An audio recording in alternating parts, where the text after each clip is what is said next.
Jawaharlal Nehru Committee emphasized the need for the formation of the Constituent Assembly with Indian members. They emphasized the need for the formation of a Constituent Assembly with Indian members. As per the recommendation of the Cabinet Commission, the Constituent Assembly was formed in 1946. The Constituent Assembly was founded on 6th December 1946. It held its first meeting on 9th December 1946. Earlier, the committee had 389 members. When committee was formed, it had 389 members. Later, it got reduced to 299 members. So, it included some political parties. It comprises 208 members from Indian National Congress, 73 members from All India Muslim League, 93 members from princely states and other 15 members. Total 389 members. With the partition, later it got reduced to 299 because Muslim League refused to cooperate with the Congress. They demanded for a separate Constituent Assembly. It means they demanded for a separate country. This resulted in partition of British India into two independent nations, that is India and Pakistan.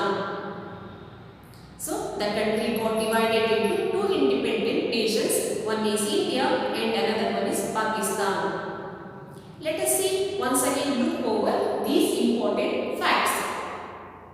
The Constituent Assembly was founded on 6th December 1946. It held its first meeting on 9th December 1946. So it disbanded. It means the Constituent Assembly was dissolved on 24th January 1950. And the Constituent Assembly presided by, it means before Constituent Assembly, earlier Imperial Legislative Council was existed, which included the majority of British members and only few number of Indians. Next, succeeded by, it means after the dissolution of the Constituent Assembly, next Parliament of India came into existence. So it was succeeded by Parliament of India. Next, number of seats. So earlier the assembly had 389 members. Later it got reduced to 299 because All India Muslim League refused to participate with the Congress. Otherwise cooperating with the Congress, they demanded for a separate Constituent Assembly. So earlier 389 members, later it got reduced to 299 members. So soon after independence, India had to face many problems. So many problems arising in the country. Out of those, some major problems are there. Let us see those one. So major challenges before the government. So before the discussion, once again we see some other points. So this Constituent Assembly was run under the chairmanship of Dr. Rajendra Prasad. So the next one is major challenges before the government. So the first one, rehabilitation of the refugees. The subcontinent was partitioned into two independent states, dominion states. So those are India with Hindu majority and Pakistan with Muslim majority. The country got divided into two independent nations, India with Hindu majority, Pakistan with Muslim majority. There began one of the greatest migrations in the human history. Millions of people migrated from Pakistan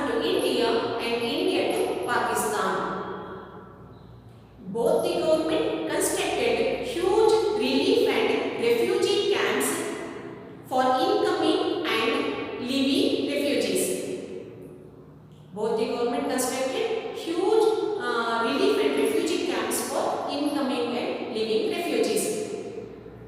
Lakhs together Hindus migrated from Pakistan to India. So it was the responsibility of the government to provide shelter, arrange food and create jobs for their livelihood. So this is one of the major challenges before the government, how to rehabilitate these people, these migrants. So it is one of the major challenges before the government. The next one is control of communal riots. Because of partition, communal riots had begun between Hindus and Muslims. They were targeting one another. Hindus were targeting Muslims community and Muslims were targeting Hindu community. So that resulted in deaths of millions of people in the border provinces. So that resulted in killing of millions of people in the border provinces. Later, it came under the control by the entry of Mahatma Gandhiji and other eminent leaders. So, this is also one of the major challenge before the government, how to maintain, it means how to minimize these communal rights, how to control the communal rights. The next one is maintenance of law and order. That is another major challenge. The migration does not take place systematically and peacefully. One side uncontrollable migration and another side communal clash that resulted in deaths of millions of people in the border area. Killing of millions of people in the border area. Because of communal clash, a lot of disturbance arised in the country. Everywhere mutiny, violence and deaths are common. Wherever you see, everywhere mutiny, violence and deaths are common. So it was the responsibility of the government how to maintain law and order in the country. So it is one of the major tasks before the government. Another next one is merging of princely states. After independence, many princely states were not ready to join with the United India. The task of unification was cleverly handled by Sardar Vallabhbhai Patel. Due to diplomatic move by Sardar Vallabhbhai Patel, all 565 princely states got ready to surrender their land to the Union of India. Finally, they agreed to surrender their land to the Union of India. So, it is one of the major challenges how to merge these princely states to United India. The next one is removal of poverty. Due to influence of British rule, all wealth and resources were drained to Britain. Major development took place in Britain. But this resulted extreme poverty in the country. In India, the situation becomes too worst. So, it was the responsibility of the government how to improve the economic status in the country. So, it is one of the major challenges before the government. Dadabhai Naoroji has discussed this issue in his book Drain Theory. Next one is framing of constitution. The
Constituent Assembly on 26 November 1949. But it came into force, it came into existence on 26 January 1950. So in order to remember that day, we are celebrating Republic Day. In order to commemorate that day, we celebrating that day as a Republic Day every year.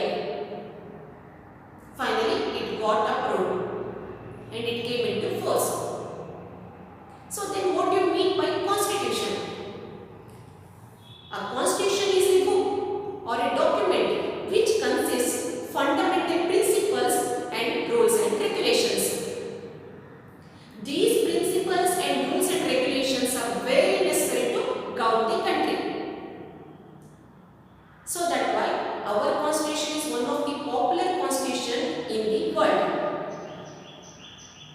So it contains rules and regulations which helps in governing the country. Next topic is about preamble.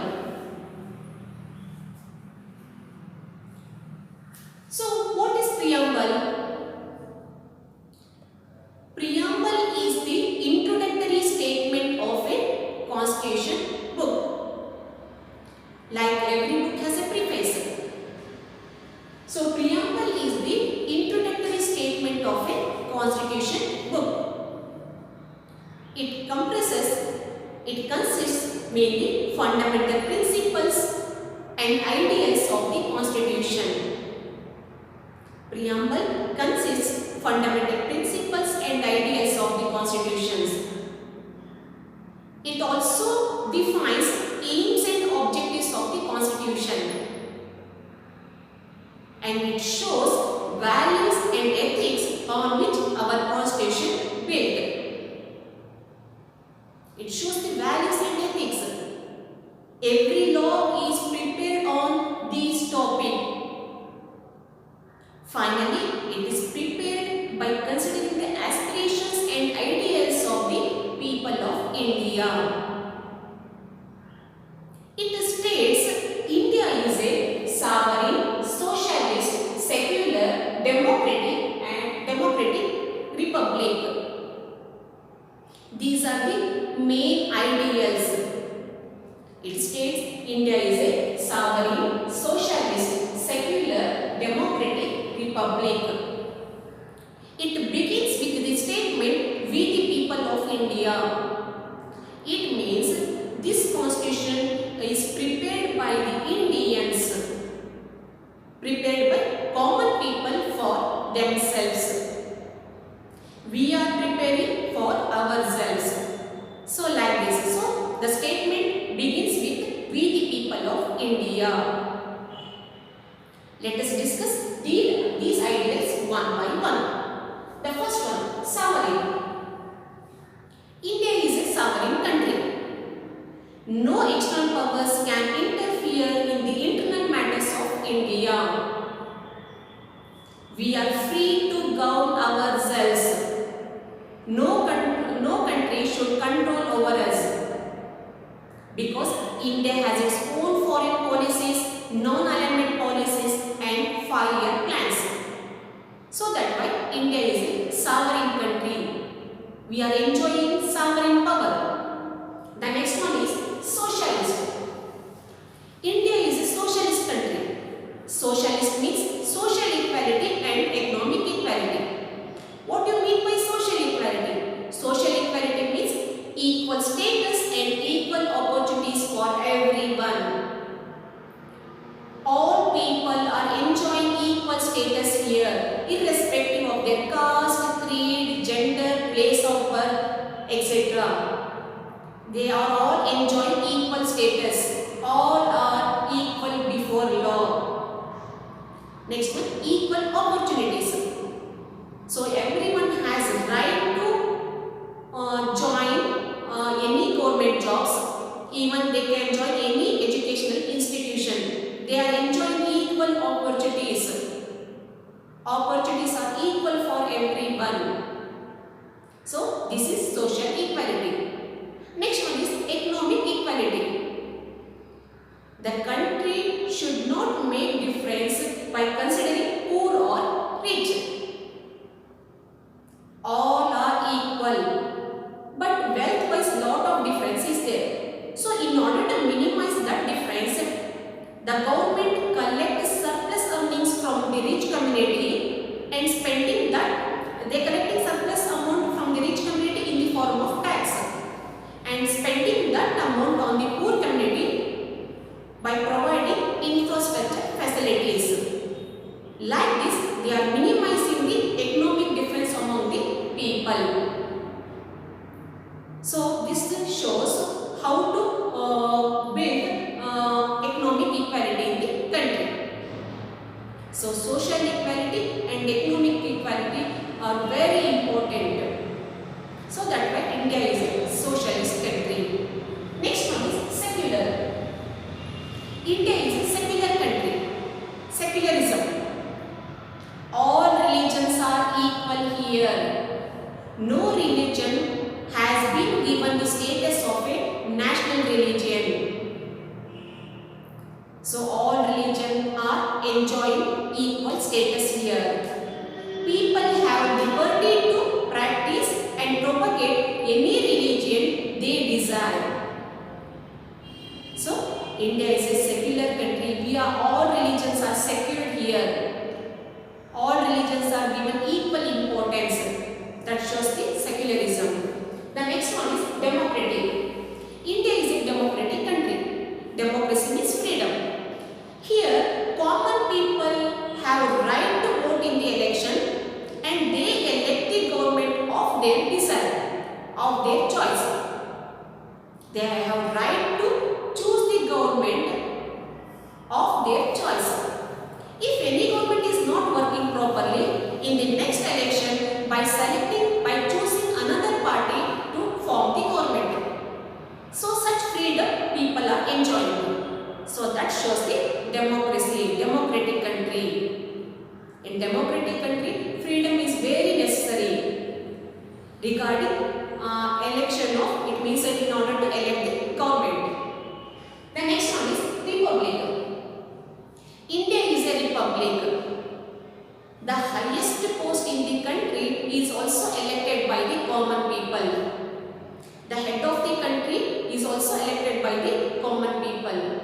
In India, head of the country is president. Even president also elected by the common people indirectly.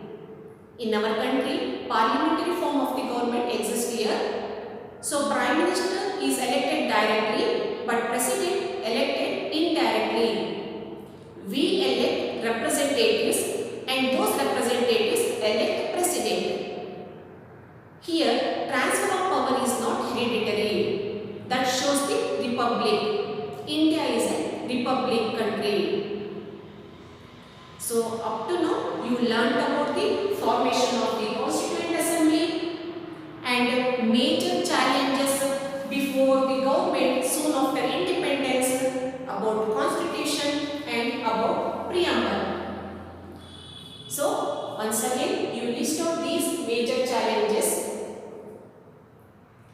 and write about these points by studying the